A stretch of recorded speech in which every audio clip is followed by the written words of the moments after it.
ముంచుకొస్తున్న పెనుముప్పు. మనుషులకు వృక్షాలకు దగ్గర సంబంధం కలదు. వృక్షాలు లేకుంటే మనుషుల మనుగడ శూన్యం. ఈ రోజులలో మనుషులు వ్యవసాయం కోసం, గృహోపకరణాల కోసం అడవులను నరికివేస్తున్నారు.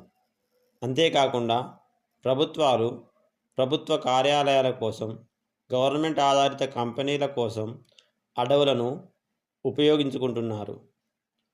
మరోవైపు వాహనాలు, కంపెనీల నుండి వెలువడే పొగ కాలుష్యం భూతాపాన్ని పెంచుతున్నాయి. ఇలాగే కొనసాగితే రానున్న రోజులలో మనిషి మనుగడే శూన్యంగా మారే అవకాశం ఉంది. అందువలన ప్రభుత్వం మరియు ప్రజలు అందరం కలిసి అటవీ సంపదని పెంచుదాం, వన్యప్రాణులను కాపాడుదాం, మానవ మనుగడకు దోహదపడదాం. అందరికీ ప్రపంచ అటవీ దినోత్సవ శుభాకాంక్షలు తెలియజేస్తూ అందరం అడవిని కాపాడుదాం, ఆనందమయమైన జీవనాన్ని కొనసాగించుదాం.